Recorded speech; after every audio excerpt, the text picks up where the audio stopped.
أعوذ بالله من الشيطان الرجيم بسم الله الرحمن الرحيم الطلاق مرتان فإمساك بمعروف أو تسريح بإحسان ولا يحل لكم أن تأخذوا مما آتيتموهن شيئا إلا أن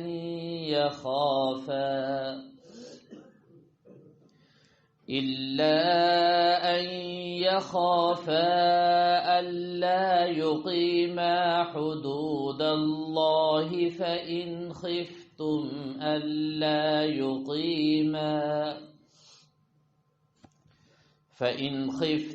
ألا يقيما حدود الله فلا جناح عليهما فيما افتدت به تلك حدود الله فلا تعتدوها ومن يتعد حدود الله فأولئك هم الظالمون. وقال تعالى وعاشروهن بالمعروف فإن كرهتموهن فعسى أن تكرهوا شيئا ويجعل الله فيه خيرا كثيرا.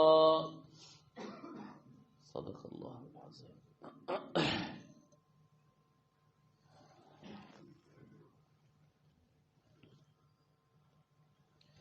اس سے پہلے طلاق کا حکم اور 3 طلاقوں کا حکم بالخصوص تفصیل کے ساتھ میں عرض کر چکا ہوں، اور طلاق کا صحیح طریقہ، طلاق کا شرعی حکم، کچھ چیزیں تو بیان ہو چکی اور کچھ اس کے متعلق تفصیلات آنے والی ہیں. اس کے بعد آپ حضرات کے سامنے طلاق تک پہنچانے والے اسباب وہ آپ حضرات کے سامنے میں عرض کر رہا تھا. سب سے پہلا سبب دینی تعلیم سے اور علوم دینیہ سے ناواقفیت، یہ پہلا اور بنیادی سبب ہے طلاق کا. اور دوسرا سبب رشتے کا غلط انتخاب، اور تیسرا سبب شوہر اور بیوی اور شوہر کا ایک دوسرے کے حقوق ادا نہ کرنا. یہ 3 اسباب میں آپ حضرات کے سامنے عرض کر چکا ہوں، اور گزشتہ درس میں عورت کے جو حقوق تھے جو مرد کے ذمے تھے اجمالاً میں آپ حضرات کے سامنے وہ بھی عرض کر چکا ہوں. اور آج کی اس مجلس میں شوہر کے جو حقوق ہیں، عورت کی جو ذمہ داریاں ہیں وہ کیا ہیں. اگر عورت اپنی ان ذمہ داریوں کو نہیں نبھائے گی تو ظاہر ہے آپس میں معاملات اچھے نہیں رہیں گے، اور یہ سلسلہ بڑھتے بڑھتے نوبت طلاق تک پہنچ جاتی ہے. اس لیے ضروری ہے کہ مرد بھی اپنی ذمہ داریوں کو سمجھے اور عورت بھی اپنی ذمہ داریوں کو سمجھے، اور ایک دوسرے کے حقوق جو اللہ اور اللہ کے رسول صلی اللہ تعالی علیہ وسلم نے طے اور متعین کر دیے ہیں ان کو ادا کرنے کا خوب اہتمام ہونا چاہیے. میرے محترم دوستو، جناب رسول اللہ صلی اللہ تعالی علیہ وسلم ارشاد فرماتے ہیں خیر متاع الدنیا المرأة الصالحہ. یہ ساری دنیا انسان کے نفع کے لیے ہے اور انسان اس دنیا سے خوب فائدہ حاصل کرتا ہے. فرمایا کہ سب سے بہترین چیز جو مرد کے لیے نفع دینے والی ہے، فرمایا وہ المرأۃ الصالحہ، نیک عورت ہے۔ جس کو اچھی عورت مل گئی سمجھ لو اس کو دنیا کی سب سے بڑی نعمت مل گئی۔ دنیا میں جتنی بھی نعمتیں ہیں ان نعمتوں میں بڑی اہمیت ہے نیک بیوی اور اچھی عورت کی، اور ہر ماں باپ کی بنیادی ذمہ داری ہے کہ وہ اپنی بچیوں کی اس نہج پر تربیت کریں، ان کے اندر صلاحیت بھی ہو اور صلاحیت سے بڑھ کر صالحیت بھی ہو، نیکی اور تقوی ہو ان کے اندر، اخلاص اور محبت کے جذبات ہو ان کے اندر، اور ان کو ذہنی یکسوئی حاصل ہو۔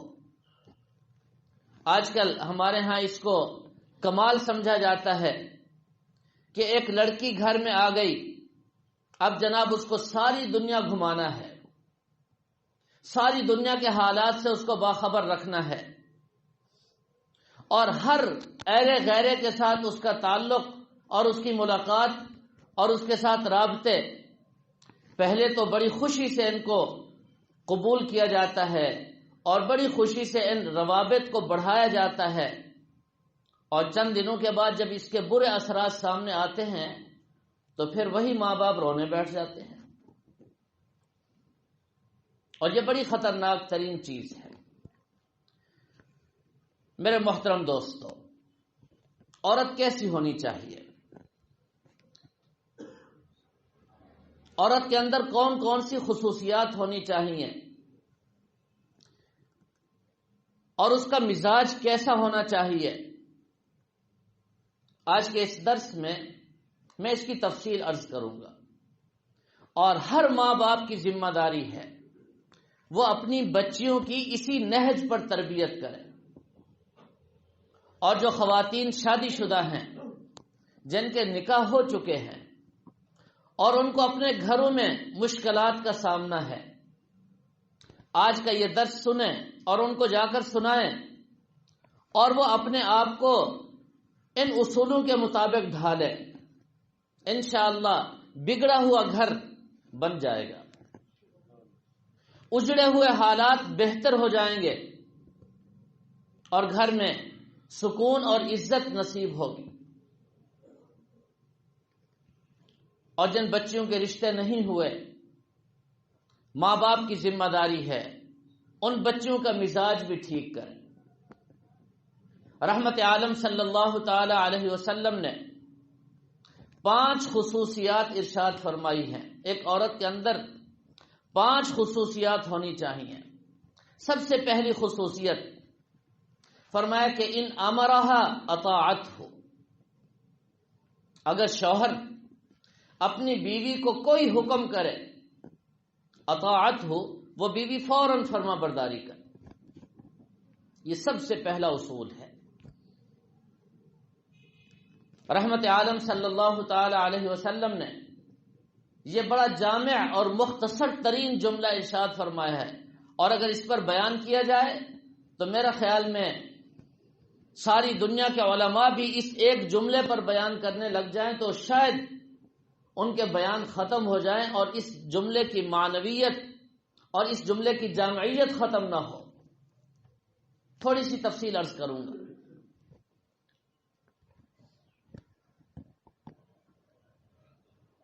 فرمایا کہ حضرت عائشہ رضی اللہ تعالی عنہا فرماتی ہیں کہ رحمت عالم صلی اللہ تعالی علیہ وسلم نے ارشاد فرمایا، اگر میں کسی کو سجدہ کرنے کا حکم دیتا اور میری شریعت میں اس کی اجازت ہوتی تو فرمایا کہ میں عورت کو حکم دیتا کہ وہ اپنے شوہر کو سجدہ کرے۔ اس سے آپ اندازہ فرمائیں شوہر کا مقام کیا ہے، شوہر کی حیثیت کیا ہے، شریعت مطہرہ نے مرد کو کیا مقام اور مرتبہ عطا کیا ہے۔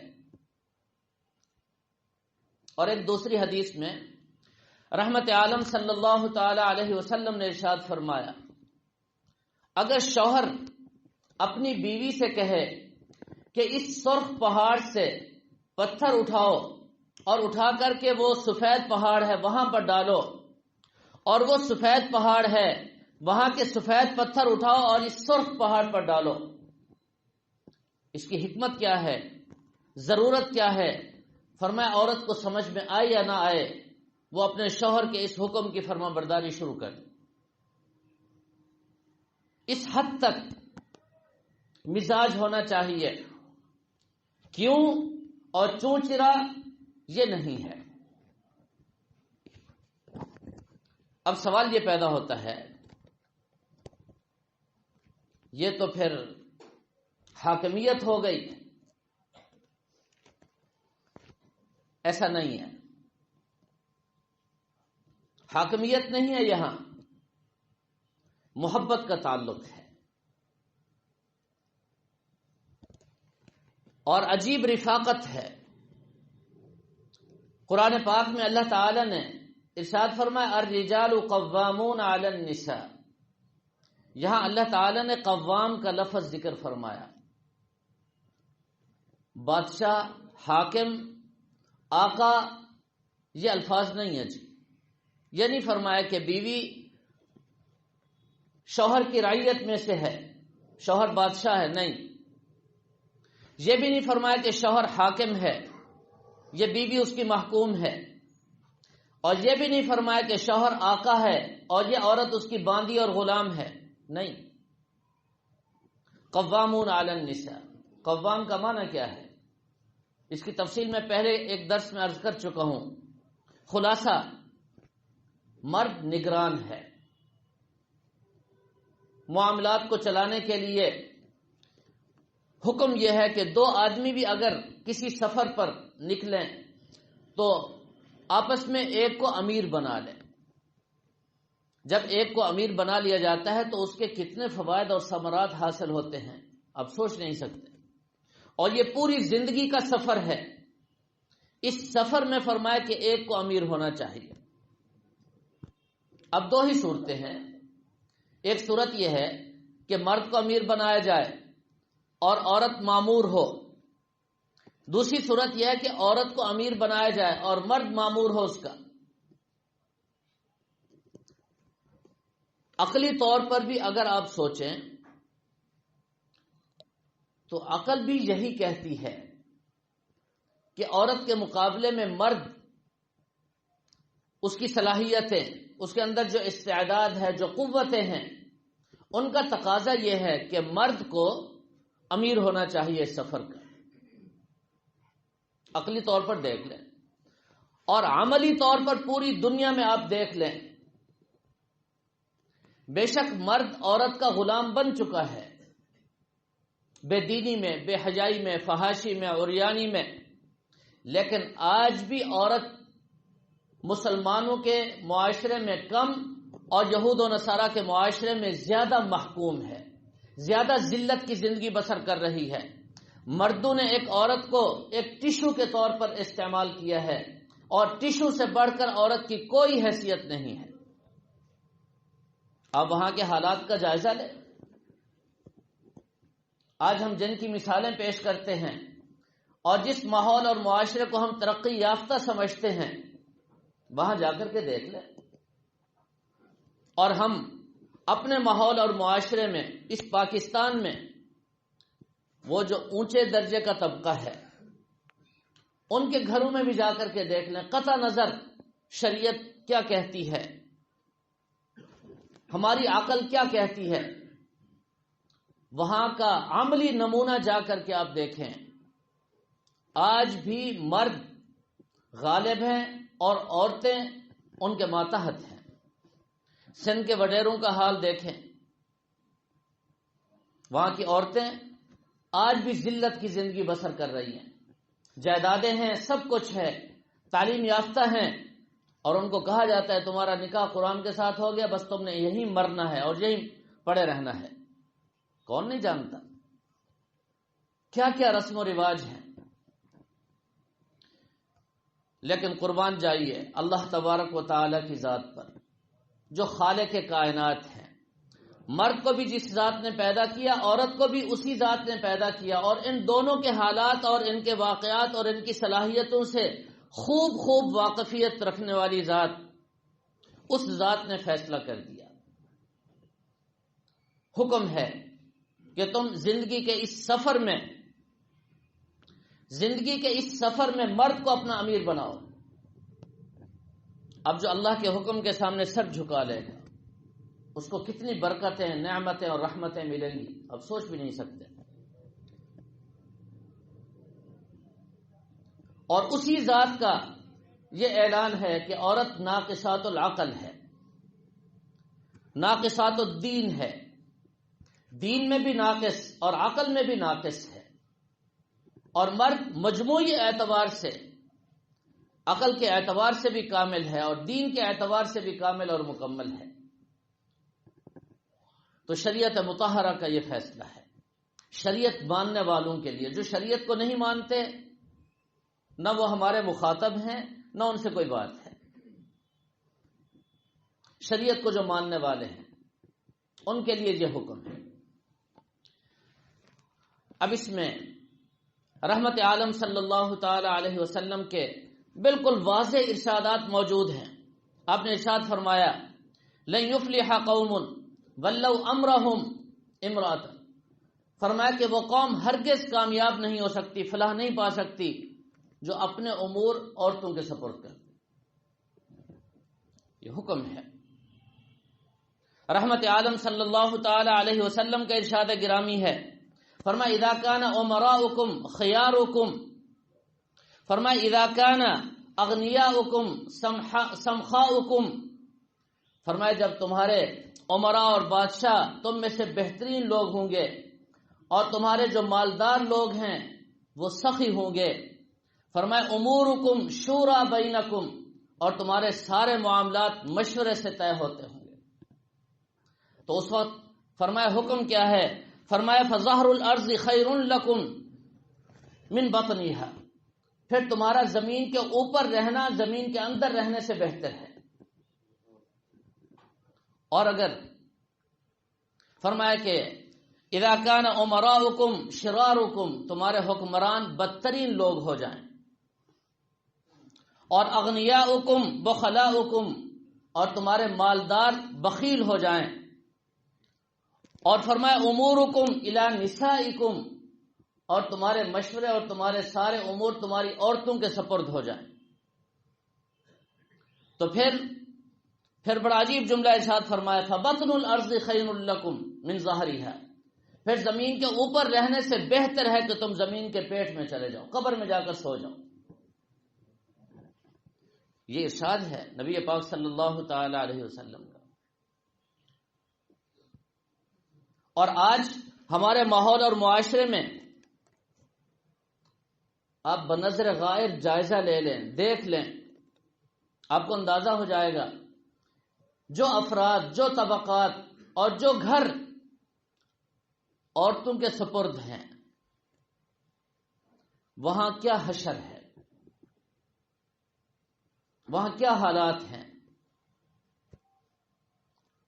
اور گھریلو زندگی کتنی اجیرن ہو چکی ہے، آپ اس کو سوچ بھی نہیں سکتے۔ اور مجھے اندازہ ہے ہر طبقے کے لوگ میرے پاس مسائل لے کر کے آتے ہیں اور میں روز ان کی باتیں سنتا ہوں، اور میں اچھی طرح جانتا ہوں آج اس ماحول اور معاشرے میں شریعت مطہرہ کے ان اصولوں کو جب ہم نے پس پش ڈالا تو اس کا نتیجہ اور انجام کیا ہو رہا ہے۔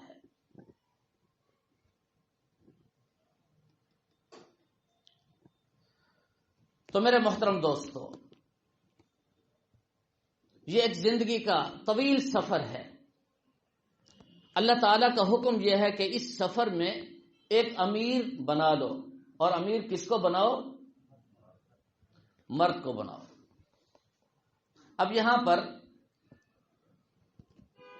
ہماری عورتیں ناراض ہو جائیں گی، بھئی یہ بیان تو اتنا سخت ہمارے خلاف ہو گیا۔ میرے دوستو، شریعت کے ایک ایک اصول میں ایک ایک فرد بشر کے لیے خیر ہی خیر ہے، رحمت ہی رحمت ہے۔ اب ذرا سنیے، ارشاد فرمایا سید القومی فی السفر خادمہم، امیر بننے کا مطلب یہ نہیں ہے کہ حکم چلے گا، امیر بننے کا مطلب یہ ہے کہ وہ خدمت کرے گا۔ یہ ہے امیر کا تصور۔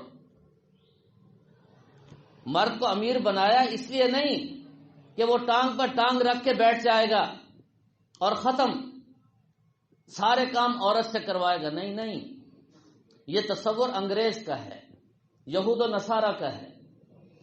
رحمت عالم صلی اللہ تعالی علیہ وسلم نے جو مزاج اور جو ہمیں اصول بتایا ہے وہ ہے سید القوم فی السفر خادمہم۔ فرمائیے زندگی کا جو طویل ترین سفر ہے، اس سفر میں جو امیر بنے گا وہ خادم ہوگا۔ اور خادم کیسے ہوگا اس کی ایک مثال عرض کرتا ہوں، ہمارے بزرگوں میں اس کی مثال موجود ہے۔ مفتی اعظم پاکستان حضرت مفتی محمد شفیع صاحب رحمہ اللہ تعالی نے لکھا ہے کہ ہم ایک سفر پر جا رہے تھے تو ہمارے استاد حضرت مولانا اعزاز علی دیوبندی رحمہ اللہ تعالی بھی شریک سفر تھے۔ ہم کئی شاگرد تھے۔ جب سفر شروع ہونے لگا تو مشورہ ہوا بھئی ایک کو امیر بنا لیا جائے، سنت ہے، اس سفر کا امیر کون ہوگا؟ تو حضرت مفتی صاحب فرماتے ہیں میں نے عرض کیا بھی ہمارے استاد جی جب ساتھ ہیں، ان کے ہوتے ہوئے کوئی اور امیر کہاں بن سکتا ہے، بس ہمارے استاد جی امیر ہیں۔ تو حضرت مولانا اعزاز علی صاحب نے فرمایا سوچ لو۔ انہوں نے کہا سوچ لیا جی، بس آپ امیر ہیں۔ فرمایا پھر دیکھو امیر کی اطاعت لازم ہے۔ سب نے کہا کریں گے جی۔ اب پہلا مرحلہ آیا سامان اٹھانے کا، سب کو حکم دے دیا خبردار کسی نے سامان کو ہاتھ نہیں لگانا۔ کچھ سامان سر پر، کچھ کندھے پر، کچھ ہاتھ پر اٹھا کر کے ریل گاڑی میں رکھا، پھر بھاگے دوسرا سامان اٹھایا۔ سب نے وعدہ کیا ہوا تھا ہم نے حکم ماننا ہے۔ جب سامان اٹھا کر اندر رکھ دیا، سارے شاگرد تھے، ان کی تو حالت خراب، استاد جی یہ کیا؟ فرمایا تم نے حدیث نہیں پڑھی، یہ جو سردار ہوتا ہے، امیر ہوتا ہے، وہ دراصل خادم ہوتا ہے۔ رحمت عالم صلی اللہ علیہ وسلم نے جو عمارت دی ہے یہ خدمت کے لیے دی ہے۔ تو اب ایک دفعہ امیر بن گیا، بدلا بھی نہیں جا سکتا۔ سارا سفر فرمایا ایسا گزرا کہ ہمارے استاد جی نے ایک ایک قدم پر ہماری خدمت کی، اور خدمت بھی ایسی کی کہ نہ پوچھیں بس۔ اب بتائیے مرد کو اس سفر کا امیر بنایا کس لیے؟ وہ پورے گھر کا خادم ہے، وہ پیسے جمع کر کے لائے گا، اسی کی ذمہ داری ہے، آٹا پسوا کر کے، گندم پسوا کر کے لائے گا، سبزی مہیا کرے گا، گھی مہیا کرے گا، گھر کی چھوٹی سے لے کر بڑی چیز تک، جھاڑو تک وہ مہیا کرے گا، اس کی ذمہ داری ہے۔ اور پھر یہ چیزیں مہیا کرنے کے بعد ختم نہیں۔ رحمت عالم صلی اللہ علیہ وسلم کے ہاتھ مبارک میں دیکھیے آج جھاڑو ہے، جھاڑو لگا رہے ہیں، جوتا گانٹ رہے ہیں، کپڑوں کو پیمن خود لگا رہے ہیں۔ اور میں نے پچھلے درس میں آپ کو عرض کیا، ڈاکٹر عبدالحی عارفی رحمہ اللہ تعالی نے 55 سال، ان کی بیوی کہتی ہیں ایک مرتبہ بھی مجھے یہ نہیں فرمایا کہ مجھے پانی بھر کے پلا دو، ایک مرتبہ بھی نہیں فرمایا۔ ایک عمارت کا تصور تمہارا ہے جو یہود و نصارہ نے پیش کیا ہے، اور ایک عمارت کا تصور شریعت نے دیا ہے۔ اس شرعی تصور کو ذرا ذہن میں رکھیے۔ اب بتائیے مرد کی کیا حیثیت ہے؟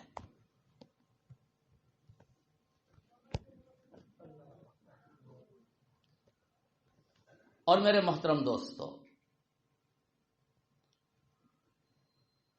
ماں باپ کی ذمہ داری ہے وہ اپنی بچیوں کو سکھائیں، بار بار سکھائیں اور ان کی تربیت کریں کہ تم نے شوہر کے پاس جا کر وہ جو بھی حکم کرے اس کو ماننا ہے اور محبت کے ساتھ رہنا ہے۔ اس کو آپ یوں سمجھیے، 2 جشن ہیں، اللہ تعالی نے یہ دو جسم بنا دیے، لیکن یوں سمجھیں کہ ان کے دل ایک ہیں،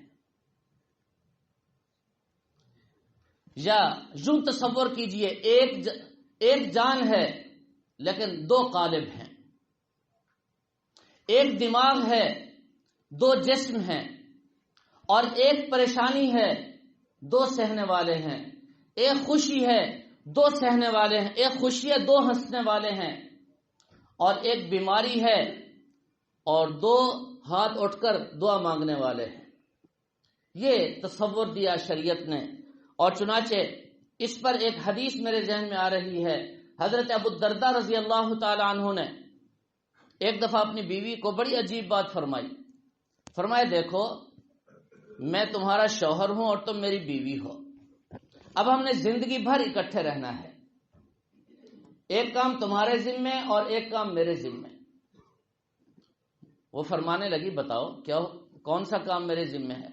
فرمایا دیکھو جب یہ زندگی کی گاڑی چلتی ہے تو اونچ نیچ تو ہو جایا کرتی ہے، معاملات تو کبھی کبھی ہوتے ہیں، اگر کبھی میں ناراض ہو جاؤں تو تم مجھے منا لیا کرنا، اور اگر تم ناراض ہو گئی تو میں تمہیں منا لیا کروں، بس ایک اصول ہے۔ اور اگلا جملہ انہوں نے تو نہیں فرمایا میرے دل میں آ رہا ہے، اس کے ساتھ یہ بھی لگا دیا جائے جب میں تمہیں مناؤں تو تم جلدی مان جایا کرنا، اور جب تم مجھے مناؤ گی تو میں جلدی مان جایا کروں گا، بات ختم ہو گئی۔ ہمارے ہاں تو الامان والحفیظ، جھگڑا ہونے کی دیر ہے، جا کر بیٹھ گئی وہ، اب سارے خاندان والے بنانے کی بجائے بگاڑنے پہ تلے ہوئے ہیں، صلح کی بجائے، خیر کی بجائے شر کو پھیلانے والے ہیں، اکسانے والے ہیں، ایسی ایسی باتیں نکالیں گے کہ پورا گھر تباہ، جب تک تباہ نہیں ہوگا سکون نہیں ملے گا۔ حالانکہ گھر میں ہو جاتی ہیں چھوٹی موٹی باتیں، دو بھائی بہن بھائی ان کی بھی ہو جاتی ہے، حتیٰ کہ ماں باپ اور اولاد کے درمیان بھی ہو جاتے ہیں مسائل، یہ کوئی بڑی بات نہیں ہے۔ لیکن شوہر اور بیوی اگر سمجھدار ہوں تو اس طرح اصول اپنے درمیان طے کر لیں۔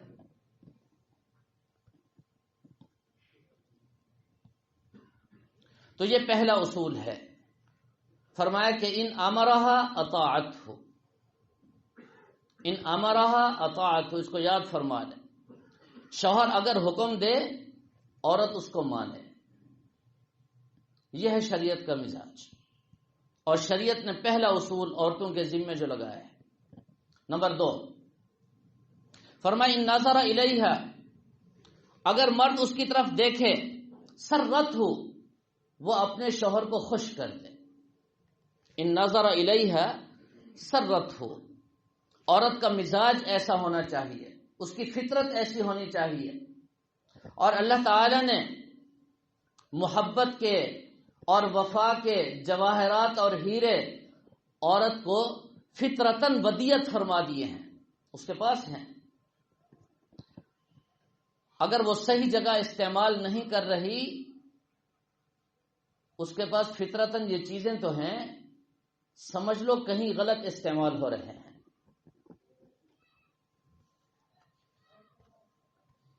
ان نظر الیہا سرت ہو، اس معاملے میں ہمارے ماحول اور معاشرے میں خواتین کے اندر 2 بنیادی غلطیاں اور خرابیاں پائی جاتی ہیں۔ پہلی خرابی، فرمایا کہ ہمارے ہاں عورتیں گھروں میں ایسے رہتی ہیں جیسے نوکرانی اور چوڑیاں رہتی ہیں۔ تصور اور مزاج یہ بن گیا ہے جب کہیں جانا ہے تو تیار ہونا ہے، بناؤ سنگھار کرنا ہے، اور گھر میں رہتے ہوئے نہ اپنے چہرے کو سنوارنا ہے، نہ اپنے بالوں کو سنوارنا ہے، نہ اپنے لباس کا خیال رکھنا ہے۔ یہ بنیادی اور اصل غلطی ہے عورت کے اندر جو ہمارے ماحول میں پائی جاتی ہے، جبکہ یہ بناؤ سنگھار اور خوبصورت لباس اور اپنے بالوں کو بنانا اور سنوارنا صرف اور صرف شوہر کے لیے ہے۔ اب اس کا نقصان کیا ہو رہا ہے؟ مرد جب بھی گھر آتا ہے وہ اس کو دیکھتے ہی پریشان ہو جاتا ہے. وہ زبان سے کہہ سکے یا نہ کہہ سکے، وہ دل سے کہہ رہا ہوتا ہے پتہ نہیں کون سی چوڑی میرے ذمہ لگ گئی.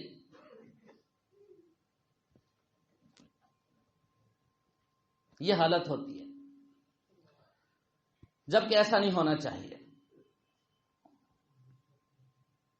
اور فقہا نے ایک مسئلہ بھی لکھا ہے، عورت کو مارنا جائز نہیں ہے، لیکن اگر عورت کی مسلسل عادت یہ بن جائے کہ وہ شوہر کے لیے بناؤ سنگھار نہ کرے تو پھر اس پر شوہر تھوڑا بہت مار بھی سکتا ہے. جی یہ کیا بات ہوئی؟ عورت کو اللہ تعالی نے اسی مقصد کے لیے بنایا. جب بھی شوہر گھر میں آیا اور اس پر نظر پڑے تو شوہر کی ساری تھکاوٹ دور ہو جانی چاہیے، خوش ہو جائے کہ اللہ نے مجھے خوبصورت بیوی دیا، خوش اخلاق بیوی دی ہے.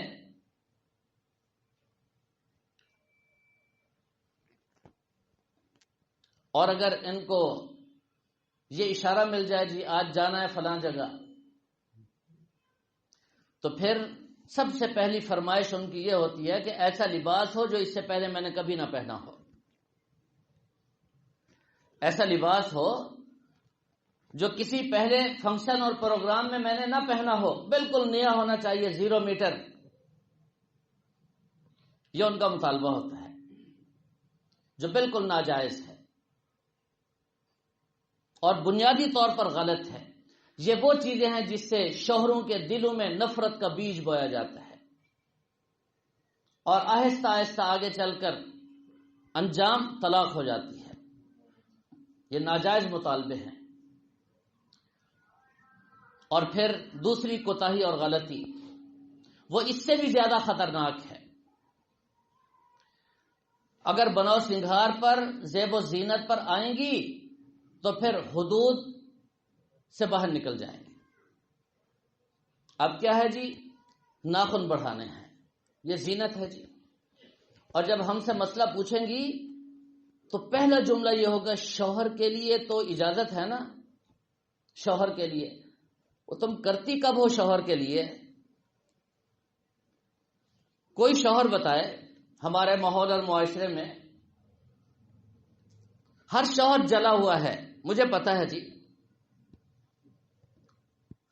ناراض تو نہیں ہوں گے؟ ہاں جی، اللہ اکبر. بڑھاتی نہیں ہے، ناخنوں کو پالتی ہیں، پالتی. حکم کیا ہے شریعت کا؟ ہفتے میں 1 دن کاٹو، گنجائش ہے 15 دن تک، اور اگر 40 دن گزر گئے نہ کاٹے تو اب حرام کا گناہ شروع ہو گیا. اور ابھی کا واقعہ ہے ایک ماں کا ناخن اپنے بچے کی آنکھ میں لگا تو اگر آپ کہیں تو میں یوں تعبیر کر دوں، یہ ناخن نہیں چھرے ہیں، چھرے. شریعت کے حکم کی خلاف ورزی کریں گے تو پھر یہی حشر ہوگا.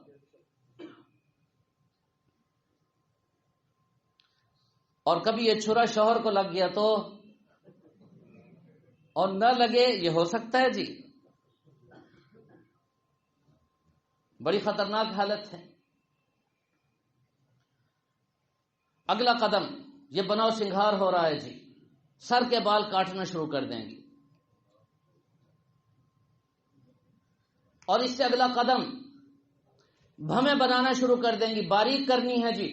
کیوں جی؟ ہمارے شوہر کو اچھی نہیں لگتی. تمہارے شوہر کو تمہاری بھمیں اچھی لگتی ہیں، تمہارا جو یہ چوڑھا پن ہے اور نکرانیوں کی طرح جو تم گھر میں رہتی ہو، تمہارے شوہر کو یہ اچھا نہیں لگتا. شریعت نے جو تمہیں حکم دیا ہے اور شریعت مطہرہ نے جو اصول بتائے ہیں، اگر ان کو تم اختیار کرنا شروع کر دو تو تمہارے ان بالوں میں ایسی کشش اللہ تعالیٰ پیدا فرما دیں گے کہ وہ محبت کرنے میں فخر محسوس کرے گا. یہ حالت ہوتی ہے. اور ایسی ایسی چیزیں فیشن میں، بلکہ میں اس کو فیشن کا لفظ آ گیا، یہ بناؤ سنگھار اور زیب و زینت، اس کی تو گنجائش ہے نا. اب اس میں آگے نکل کر فیشن پرستی شروع ہو جاتی ہے. اور فیشن پرستی پہلے تو ہوتی تھی اخبار کے ذریعے، وہ ہفتے کے بعد کبھی کوئی اخبار دیکھ لیا اس میں کیا ہے. اور آج کل تو ماشاءاللہ یہ حضرت موبائل ہر ایک کے ہاتھ میں آ گیا. یہاں کا نہیں، دنیا کا فیشن سامنے ہے جی، پوری دنیا کا فیشن. اچھا وہ سارا فیشن کس کے لیے؟ شوہر کے لیے ذرا برابر بھی نہیں ہے جی. آپ نے اپنی بیویوں کے دن بھی دیکھے، راتیں بھی دیکھی، سب کو پتا ہے. آج کوئی تقریب شروع ہو جائے تو دیکھو، اور اگر ایک مہینے تک کوئی پروگرام، کوئی فنکشن، کوئی تقریب نہ ہو تو پورا مہینہ شاید ان کو نہانے کی فرصت بھی نہ ملے، یہ بھی توفیق نہ ہو. یہ حالت ہوتی ہے اور یہ بڑی خطرناک ترین حالت ہے، اس سے بچنا چاہیے.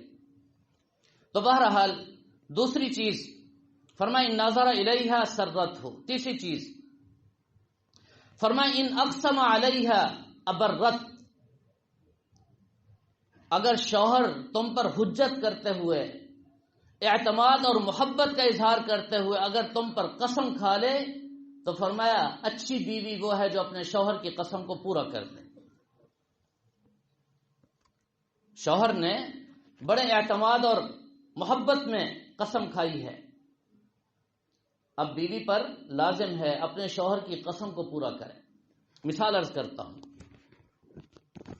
شوہر نے کہا آج میری بیوی قسم اٹھا کر کہا کہ تہجد کے وقت اٹھے گی اور تہجد پڑھے گی. فرمایا اچھی بیوی وہ ہے جو اپنے شوہر کی اس قسم کو پورا کرے. ساری رات تڑپ تڑپ کر پوری رات گزار دے اور اس کو نیند نہ آئے کہ میرے شوہر نے قسم کھا رکھی ہے، میں نے تہجد تو ہر حال پڑھنی ہے. شوہر نے قسم کھا لی میری بیوی ہے، میں اس کو آج اس کی ساس کے پاس لے کر کے آؤں گا. اور شوہر نے جا کر کہا کہ میں نے قسم کھائی ہے، چلو تیاری کرو میری اماں کے پاس جانا ہے. وہ سر نیچے کر کے شوہر کو کہے تم نے قسم کھائی ہے، میں تمہاری قسم کو پورا کروں گی. محبت کے ساتھ چلے وہ، اس کو کہتے ہیں بیوی. رحمت عالم صلی اللہ علیہ وسلم نے فرمایا بیوی وہ ہے، فرمایا کہ ان اقسم علیہا، اگر شوہر اس پر قسم کھا لے ابرت ہو، وہ اس کی قسم کو پورا کر دے. چوتھی خصوصیت فرمایا ان غاب عنہا، اگر شوہر کہیں دور چلا جائے، وہ صبح جاتا ہے رات تک گھر نہیں ہوتا، یا 15 دن 20 دن 1 مہینے کے لیے وہ باہر جا کر ملازمت کرتا ہے، کوئی کام کرتا ہے، فرمایا ان غاب عنہا، اگر وہ کہیں چلا جائے نصحتہ فی نفسہا و مالہا، فرمایا کہ اس شوہر کی عزت اور آبرو یہی بیوی ہے، یہ اپنی عزت اور آبرو اور اپنے جسم کی بھی حفاظت کرے اور اپنے شوہر کے مال کی بھی حفاظت کرے. اس کو کہتے ہیں بیوی.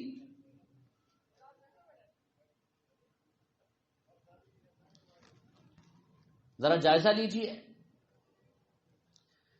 شوہر صاحب آ گئے تو دوپٹے کا بڑا خیال ہوتا ہے جی، جیسے پردہ ہو شوہر کے لیے. اور جو ہی شوہر صاحب ادھر ادھر ہوں تو غیروں کے سامنے پھر دیکھو ان کو، دوپٹے بھی گئے اور جناب سب کچھ گیا.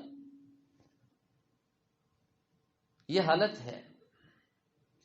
کہتے ہیں کہ بس ظاہری طور پر شوہر کو اعتماد ہو جائے کہ میں اچھی ہوں، باطناً کوئی پرواہ نہیں ہے کسی کی.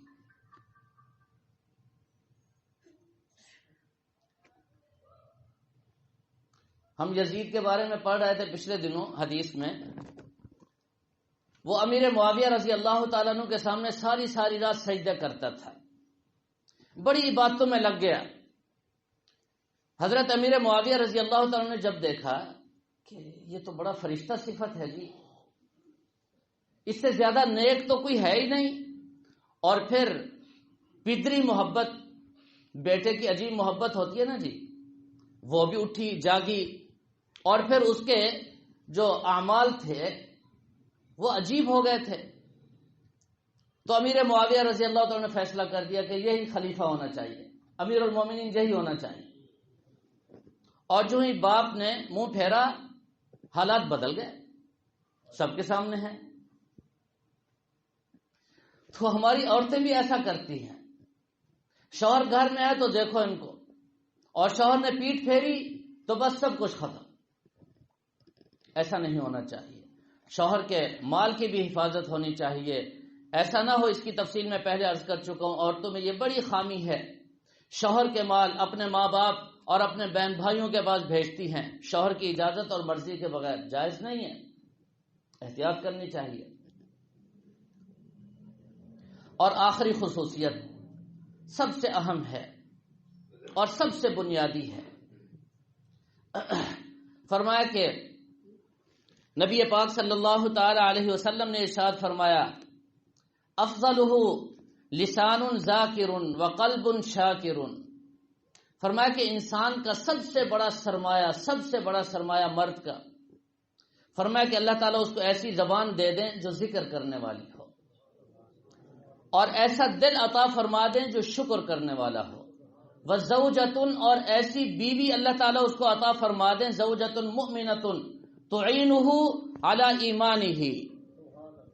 فرمایا ایسی بیوی ہو جو اس کی مددگار ہو اس کے ایمانیات میں، اس کے اعمال میں، اس کے دین میں اس کی مدد کرنے والی ہو. بیوی آ گئی گھر میں، یہاں آ کر وہ بڑی گہرائی سے پورے گھر کا جائزہ لے، گھر کی آمدنی کا جائزہ لے، شوہر کے حالات اور شوہر کے جو کردار ہیں واقع، ان سب کو خفیہ نظر سے دیکھے، اور پھر حکمت عملی وضع کرے. اگر شوہر کی آمدنی ناجائز اور حرام ہے تو آج سے محنت شروع کر دے کہ میں نے اپنے شوہر کو اس نہج پر لانا ہے کہ گھر میں ہم چٹنی سے گزارا کریں گے، فاقہ برداشت کریں گے، لیکن حرام کا ایک درہم اور ایک پیسہ بھی نہیں آنا چاہیے. اس کو یہ بات اچھی طرح بتائے اور اس کی مدد کرے، اور اس کو بار بار سمجھائے کہ پیسوں کی ضرورت نہیں ہے جی، آخرت کی فکر اس کو دلائے، حرام سے اس کو بچائے. اور اگر اس نے محسوس کیا کہ میرا شوہر کسی نماز میں کوتاہی اور سستی کرتا ہے تو اس نماز کی سستی کے اسباب اور عوامل پر غور کرے. عورت اس کو نہ کہے، ان عوامل پر غور کر کے ان اسباب کو دور کرنے کی کوشش کرے جس کی وجہ سے نماز چھوٹ رہی ہے. اور اس وقت تک اس کو چین نہیں آنا چاہیے جب تک اس کا شوہر نماز کا پابند نہ بن جائے.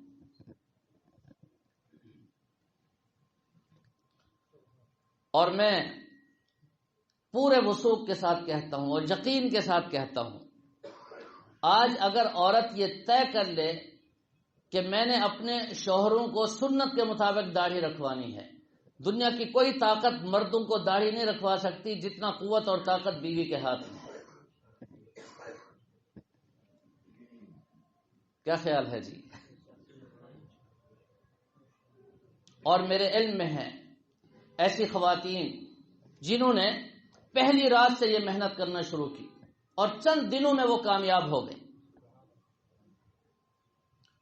اور ایسی عورتیں بھی میرے علم میں ہیں جنہوں نے اپنے شوہروں کو دیکھا، کوشش کی، ان کا ماحول نہیں بدلا، مزاج نہیں بدلا، عادات نہیں بدلی، پھر انہوں نے ایک نئے رخ پر محنت شروع کر دی. ان کو سیروزے پہ بھیج دیا، چلے پہ بھیج دیا.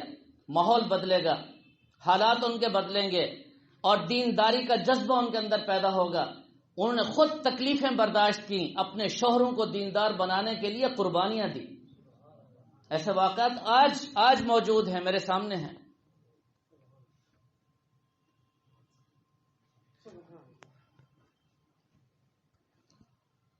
تبلیغی جماعت والے سال ہر سال محنت کریں، نہیں نکال سکتے، اور بیوی صرف 3 دن محنت کر لے، پھر دیکھیں اس کا نتیجہ.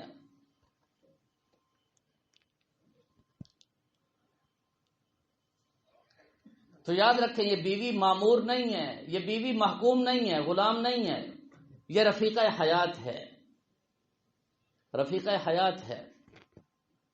ایک حدیث میں ذہن میں آ گئی، رحمت عالم صلی اللہ علیہ وسلم ایک جگہ تشریف لے گئے تو ایک عورت، جیسے ہمارے ماحول اور معاشرے میں عورتیں ہیں اسی طرح میلی کچیلی، تو آپ نے فرمایا کیا تو ابھی تک کنواری ہے، نکاح نہیں ہوا تیرا؟ اس نے کہا یا رسول اللہ میرا نکاح تو ہو گیا۔ پھر فرمایا یہ کیا حالت ہے؟ پتہ اس نے کیا جواب دیا؟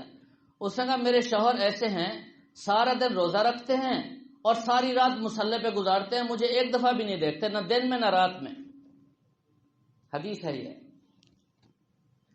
نبی پاک صلی اللہ علیہ وسلم نے اس صحابی کو بلایا، حدیث میں آتا ہے اس کو ڈانٹ پلائی، سمجھایا، فرمایا انا لعینک علیک حق، یہ جو تیری آنکھیں ہیں نا ان کا بھی تم پر حق ہے، ولی نفسک علیک حق، تمہاری ذات کا بھی تم پر حق ہے، اور فرمایا ولی زوجک علیک حق، تمہاری بیوی کا بھی تم پر حق ہے۔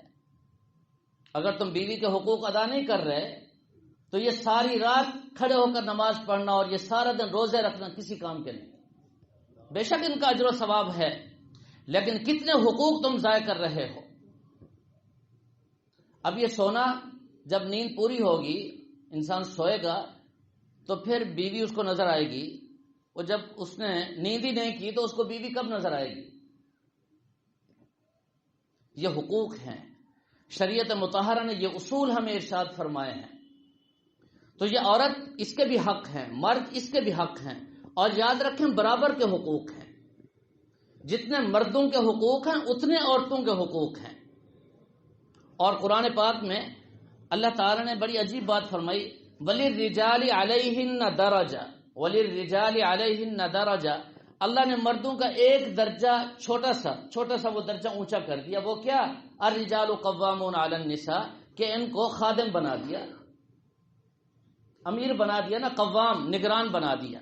بس اس ایک درجے میں تھوڑا سا مرد اوپر ہے، ورنہ یہ دونوں برابر ہیں۔